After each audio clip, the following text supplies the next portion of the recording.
अरे मी जरी आयुष्यात तुझ्या विरुद्ध जिंकलो नसलो ना तरी कुणाला तरी न्याय मिळवून देण्याचा मी प्रामाणिकपणे प्रयत्न केलाय, याचं मात्र समाधान आहे। काय समाधान लाभल्याने माणसाचं पोट भरत नाही रणजीत। पोट भरण्यापुरता पैसा मिळतो मला, माझी भूक थोडी आहे, हा पण तुझी भूक मोठी होती।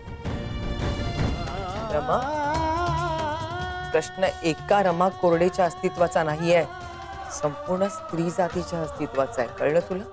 मॅडम मला सांगा, कोणती एखादी स्त्री मला स्वतःची सून म्हणून स्वीकार? कोणाची हिंमत आहे या जगात एका अत्याचारी मुलीला स्वतःची सून म्हणून स्वीकारण्याची?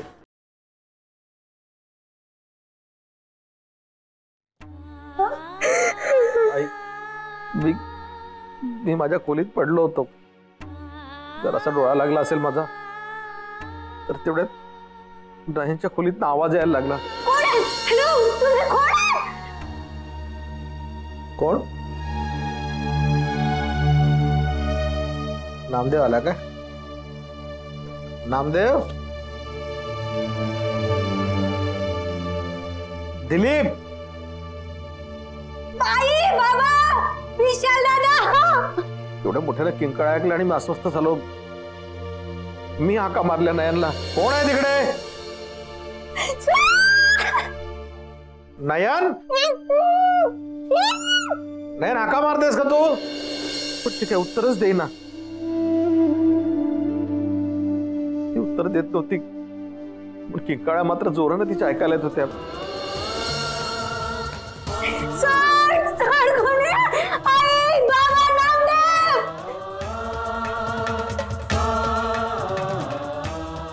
गडबड दिसते, कोण असेल? नयन? नयन? मी घाबरलोच, मी उठायचा प्रयत्न केला पण मला उठता आलं नाही। नयन?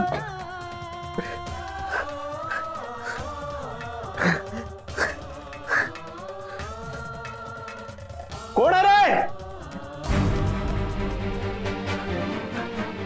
माझा फोन कुठे आहे? कोण आहे तिकडे? नयन? धडपडत मी पलंगाच्या खाली पडलो।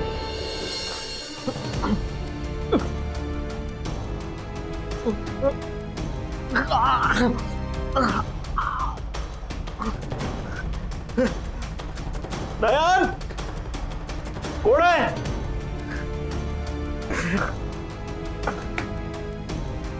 कोण आहे तिकडे? नयन?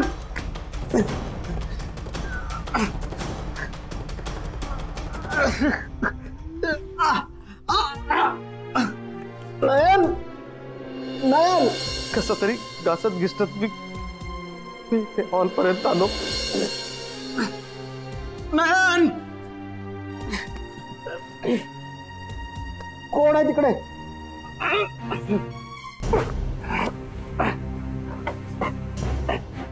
नयन? काय झालं नयन? दिलीप? दिलीप? कोण आहे? नयन नयन नयन नयन कोण आहे रे? ए कोण आहे तिकडे? नयन बघतो तर काय, तिच्या खोलीतून कोणीतरी एक नोळखी इसम बाहेर पडत होता. हा? कोण आहेस तू? कोण आहेस तू? थांब. ए थांब बाबा, थांब थांब. तू कोण आहेस? नाही सोडणार मी तुला, नाही सोडणार तुला.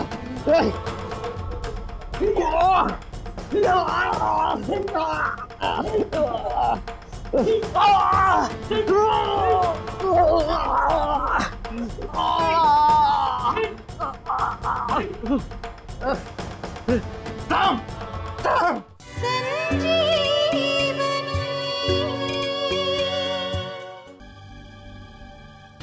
सोडा, नाही सोडणार मी.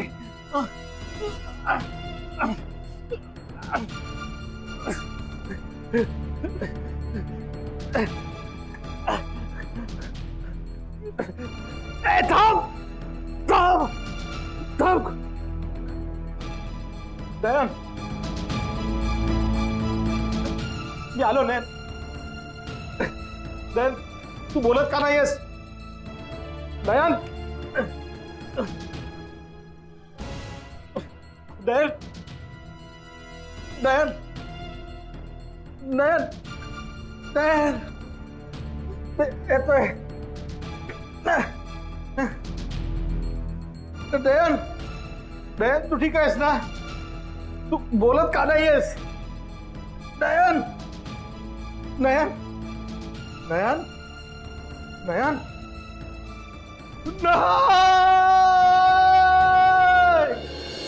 जीवाच्या आकाताने प्रयत्न केला रे. त्या धडपडीत मी उभा झालो स्वतःच्या पायावर, पण काय उपयोग? त्यापेक्षा मी लंगडा लुळात असतो तरी. दादा कोण होता तो? माहिती नाही, मी नीट बघू शकलो नाही त्याला. मीच मूर्ख आहे. मी खरं तर घरी थांबायला हवं होतं तुमच्या बरोबर. उगाच गेलो मी तिकडे तुम्हाला एकटं सोडून. कोण असेल तो? हा, जो कोणी असेल त्याला मी सोडणार. चला चला. आता मी आलो.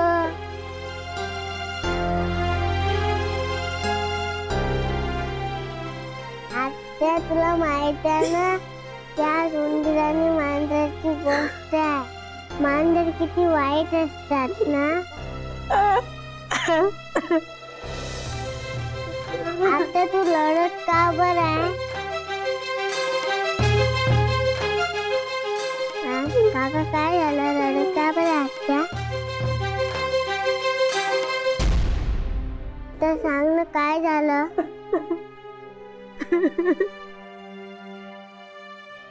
आजी काय झालं? मी आत्याला त्रास नाही देत तर ती का रडते?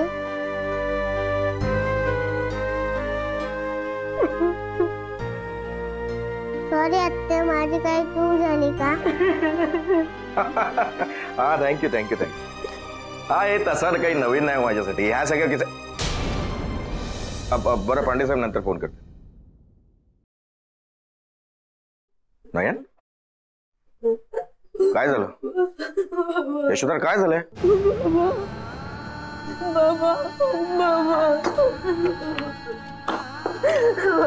काय झालं? काय झालंय? अगं का रडतेस अशी?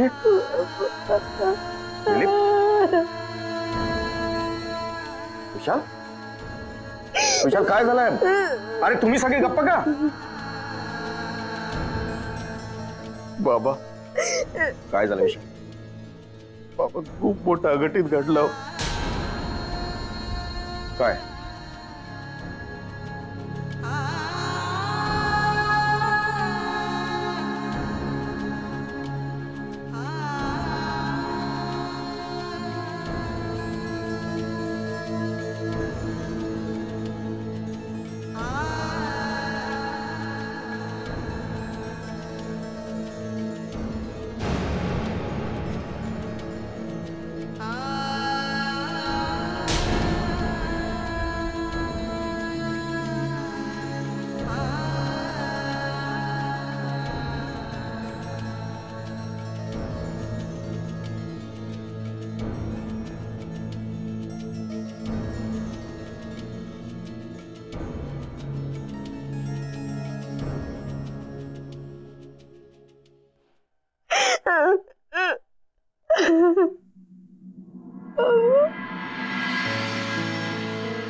आता रणजित हे सगळं मला नकोस वाटलं.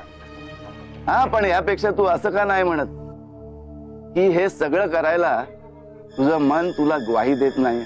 छे, असं काही नाही. अरे म्हणजे मुळातच जे अपराधी आहेत त्यांच्या केसेस तू घेतल्यात केवळ पैशासाठी आणि त्यांना कोर्टात निरपराध सिद्ध केलं. ही गोष्ट तुझ्या मनाच्या दुसऱ्या कप्प्यात कुठेतरी बोचते आहे.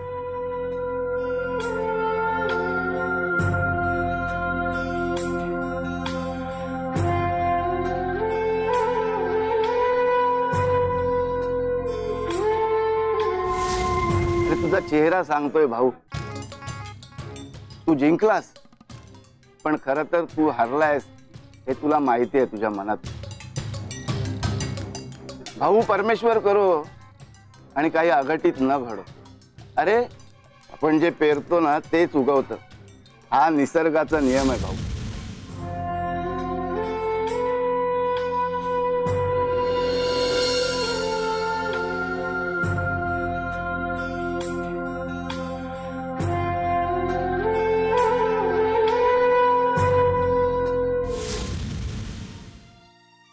काय समाधान लाभल्यानं माणसाचं पोट भरत नाही रणजित.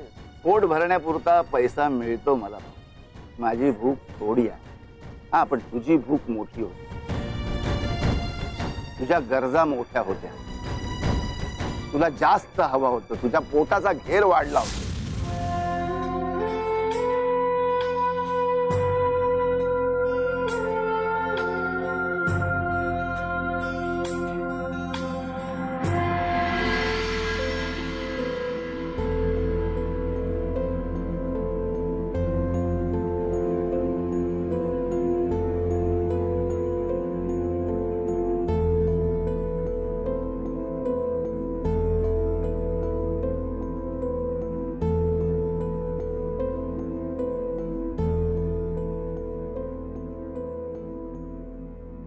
काय केलंय भाऊसाहेब तुम्ही? रणजित म्हणायचा तेच कर, पण त्यावेळी कुणाचंही ऐकलं नाही. ना रणजितचं ना यशोधराचं. आज माझ्या कर्माची फळं माझ्या मुलीला भोगावी लागतायत.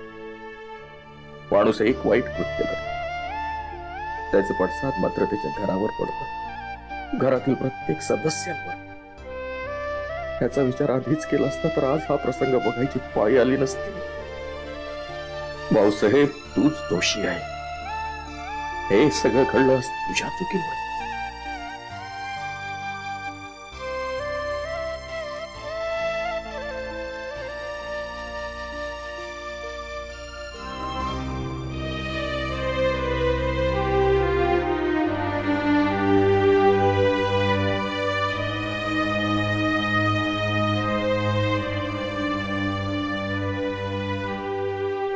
वाईट माणसांची संगत, त्यांना सहकार्य करणे म्हणजेच वाईट काम करणे हे तुझ्यासारख्या सुशिक्षित वकिलाला कळलं नाही.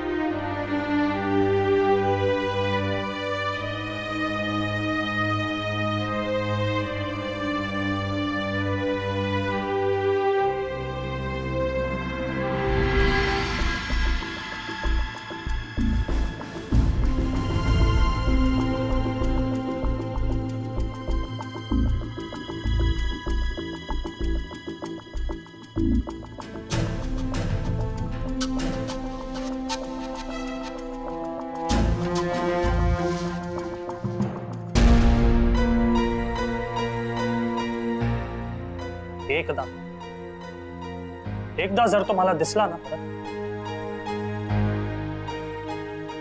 तर काय?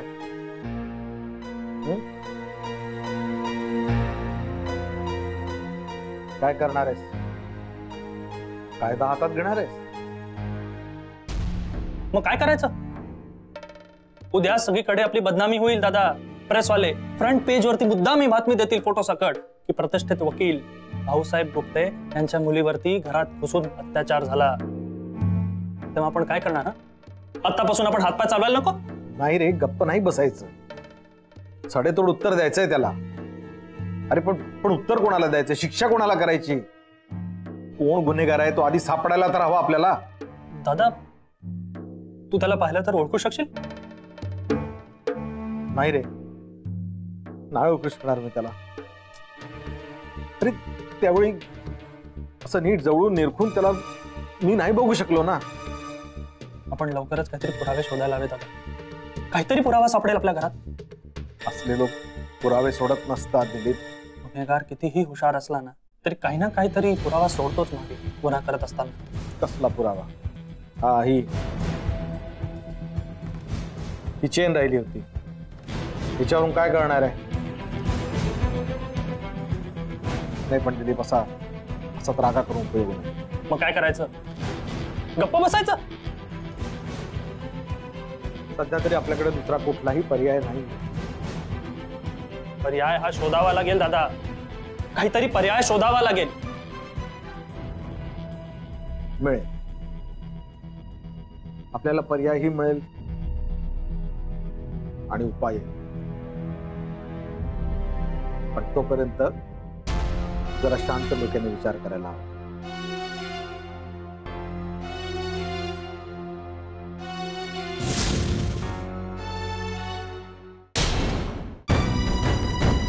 दुसऱ्यांच्या बद्दल चर्चा करताना, दुसऱ्यांच्या बद्दल बोलताना आपल्याला खूप चांगलं वाटतं, पण स्वतःबद्दल जेव्हा असं घडतं ना तेव्हा आपल्याला कळतं. आज तुझ्यावर तो प्रसंग आलाय म्हणून तू कोलमडलाय, विचार करायला विवश झालाय. पण याआधी परिस्थिती फार विलक्षण असते भाऊ. चांगल्या चांगल्या माणसांना हलवून ठेवतो. कधी कधी माणूस पैशाच्या ऐश्वर्याच्या हव्यासापायी नाही ते निर्णय घेतो